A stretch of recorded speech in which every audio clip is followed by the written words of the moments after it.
Welcome to ధర్మ Samaj news. ముందుగా మన ఛానల్ సబ్స్క్రైబ్ చేయండి, లైక్ చేయండి, షేర్ చేయండి. మార్నింగ్ మార్నింగ్ న్యూస్కు స్వాగతం. ముందుగా తెలంగాణలో 6,098 కోట్లు 11.50 లక్షల ఖాతాలోకి జమ. ఫస్ట్ ఫేజ్ రుణమాఫీ ప్రారంభించిన సీఎం. పరీక్ష కేంద్రాల వారీగా నీట్ ఫలితాలు వెల్లడించండి. రేపటిలోపు నగరాల వారీగాను ప్రకటించండి. విద్యార్థుల గుర్తింపును రహస్యంగా ఉంచాలి. ఎన్డీఏకు సుప్రీంకోర్టు ఆదేశాలు. నీట్ ఫలితాలను పరీక్ష కేంద్రాలు నగరాల వారీగా విడుదల చేయాలని national testing agency NDA supreme court ఆదేశించడం జరిగింది. డిఎస్సిని ఎందుకు వాయిదా వేయాలి? పిటిషన్ వేసిన వారిలో ఎంతమంది పరీక్ష రాస్తున్నారు? వారి హాల్ టికెట్స్ ఎందుకు జత చేయలేదు? ప్రశ్నించిన హైకోర్టు. తదుపరి విచారణ 28కి వాయిదా.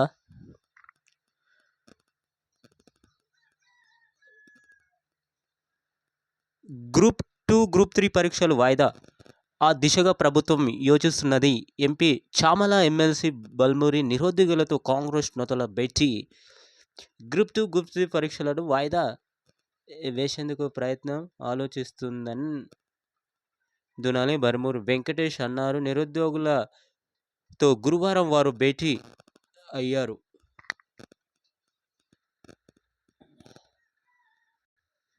పేద రైతులకు రుణమాఫీతో అన్యాయం.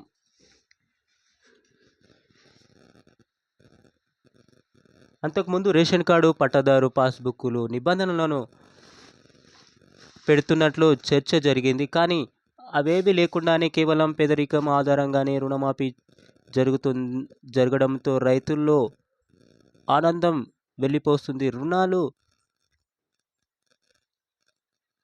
రుణమాఫీ మరియు చెల్లించి రుణాలు తీసుకున్న రైతులకు రుణమాఫీ లేదని మీడియాలో రావడంతో రైతులు కొంత నిరుత్సాహపడుతున్నారు. 613 మంది బాలికలు, 2 బాత్రూములు.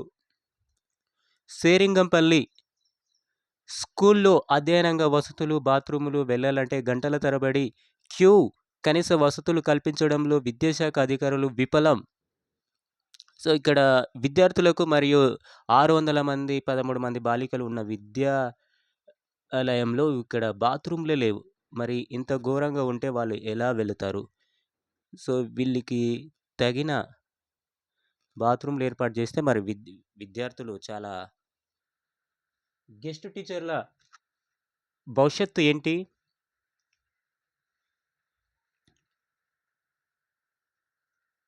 వారం రోజుల్లో రోడ్డున పడనున్న 3,500 కుటుంబాలు.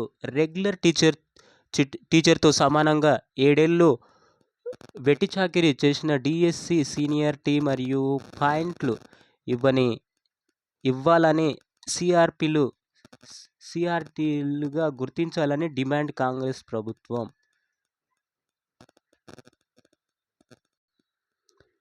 వర్గీకరణ పేరుతో ద్రోహం చేస్తున్నారు. ప్రొఫెసర్ దక్షిణ భారత రాజకీయ జేఏసీ చైర్మన్ గాలి వినోద్ కుమార్. మందకృష్ణ మాదిగ మరియు 30 సంవత్సరాలుగా వర్గీకరణ పేరుతో తెలుగు రాష్ట్రాల్లో 2 కోట్ల మంది మాదిగలకు ద్రోహం చేస్తున్నారని ప్రొఫెసర్ దక్షిణ భారత రాజకీయ జేఏసీ చైర్మన్గా గాలి వినోద్ కుమార్ ఆరోపించారు. ఎంఆర్పీఎస్ జాతీయ కమిటీ ఆధ్వర్యంలో గురువారం బషీర్బాగ్ ప్రెస్ క్లబ్లో జరిగిన జాతీయ సదస్సులో పాల్గొన్న ఆయన ప్రసంగించారు. 371D ద్వారా వర్గీకరణ సాధ్యమని ఏపీ సీఎం నారా చంద్రబాబు నాయుడు ప్రకటించారని, ఈ విషయాన్ని తాము స్వాగతిస్తున్నామని తెలుగు రాష్ట్ర ముఖ్యమంత్రులు 371D విషయంపై ప్రధానమంత్రికి లేఖ రాయాలని ఆయన విజ్ఞప్తి చేశారు. ఎంఆర్పీఎస్ వ్యవస్థాపక అధ్యక్షుడు ఉస్సూరుపాటి బ్రహ్మయ్య మాదిగ మాట్లాడుతూ 3 దశాబ్దాలుగా వర్గీకరణ సాధ్యం కాకపోవడంతో మాదిగలు అన్ని రంగాల్లో తీవ్రంగా నష్టపోతున్నారని ఆవేదన వ్యక్తం చేశారు. ఈ పరిస్థితుల్లో నూతన ప్రజాస్వామిక ఎంఆర్పీఎస్ నిర్మిద్దామని ఆయన పిలుపునిచ్చారు. వరదలో చిక్కుకున్న 30 మంది. భద్రాద్రి కొత్తగూడెం జిల్లాలు అశ్వారావుపేట మండలంలో ఘటన చెట్టెక్కిన నలుగురు ఆలయంలో 25 మంది కూలీలు. వీళ్ళను రెస్క్యూ టీం మళ్ళీ హెలికాప్టర్ ద్వారా కాపాడడం జరిగింది. వీధి కుక్కల నియంత్రణలో సర్కార్ ఫెయిల్. ఇప్పటి వరకు తీసుకున్న చర్యలేంటి? సెటిలైజేషన్తో దాడులను ఆపగలరా? రోడ్లపై వ్యర్థాల కారణంగానే కుక్కల స్వైర్య వ్యవహారం. ప్రభుత్వంపై హైకోర్టు ఆగ్రహం. తదుపరి విచారణ వచ్చే వారానికి వాయిదా. యూపీలో ఘోర రైలు ప్రమాదం. పట్టాలు తప్పిన దిబ్రూగఢ్ ఎక్స్ప్రెస్, ముగ్గురు మృతి, 25 మందికి గాయాలు. చండీగఢ్ నుంచి అస్సోం వెళ్తుండగా ఘటన. మృతుల కుటుంబాలకు రూపాయలు 10 లక్షల పరిహారం. యూపీ సీఎం ఘటనకు మోడీనే బాధ్యత వహించాలి ఖర్గే. సో ఇప్పటి వరకు మన భారతదేశంలో మరి చాలా రైళ్ళు ఇక్కడ చనిపోవడం జరుగుతుంది పేదలే. ఇంతకుముందు మరియు పశ్చిమ బెంగాల్లో ఘటన చోటు చేసుకోవడందని, ఇప్పుడు కూడా ఇక్కడ ఘటన చోటు చేసుకోవడందని. సో డిఎస్సికి దరఖాస్తు చేసింది ఎవరు? వాళ్ళు హాల్ టికెట్లు ఎందుకు జత చేయలేదు? మరియు పిటిషన్ వేసిన అధికారులపై హైకోర్టు సందేశం. తదుపరి విచారణ ఈ నెలకి 28కి వాయిదా.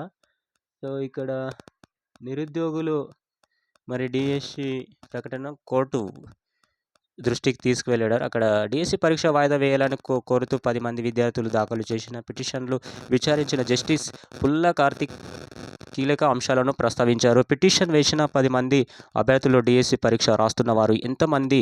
వారి హాల్ టికెట్లు పిటిషన్లో ఎందుకు జత చేయలేదు? కనీసం ఒక్కరు కూడా వివరాలను పిటిషన్లో ఎందుకు పొందపరచలేదు అంటూ వారి తరపున వాదించిన న్యాయవాది రవిచందర్పై ప్రశ్నల వర్షం కురిపించారు. పిటిషన్ దాఖలు చేసిన అభ్యర్థులు పరీక్షలు వాయిదా వేయాలని కోరడం వెనుక కారణం ఏంటి?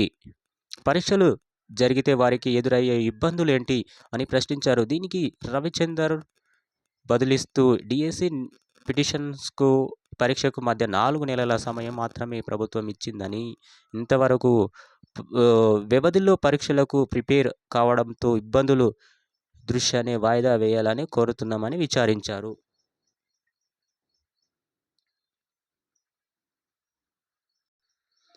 గ్రూప్ 2, గ్రూప్ 3 పరీక్షల వాయిదా. గ్రూప్ 2 పరీక్షల వాయిదా వేసేందుకు ప్రభుత్వం సానుకూలంగా ఉందని, ఇక్కడ నిరుద్యోగులు సమస్యలపై చర్చించేందుకు అభ్యర్థులు మరియు నిన్న బేగంపేట టూరిజం ప్లాజాలో జరిగిన ఈ సమావేశానికి కొంతమంది ఎంపీలు మరియు ఇక్కడ రావడం జరిగింది. సో ఇక్కడ పలువురు నేతలు కూడా కలవడం జరిగింది. అలాగే ఉద్యోగ నోటిఫికేషన్లో ఉన్న సమస్యలను కాంగ్రెస్ నాయకులు మరియు వివరించడంతో గ్రూప్ 1 నోటిఫికేషన్ మరియు ఇతర చేసిన మెయిన్స్ కోసం 1:100 నిష్పత్తిలో తీసుకోవాలని వీరు కోరడం జరిగింది. T20 కెప్టెన్గా సూర్యకుమార్. శ్రీలంక పర్యటనకు ఎంపిక వన్డే T20 జట్లను ప్రకటించిన BCCI. సో నెక్స్ట్ వీడియోతో మళ్ళీ కలుద్దాం. మన ఛానల్ తప్పకుండా సబ్స్క్రైబ్ చేయండి, లైక్ చేయండి, షేర్ చేయండి. Thank you.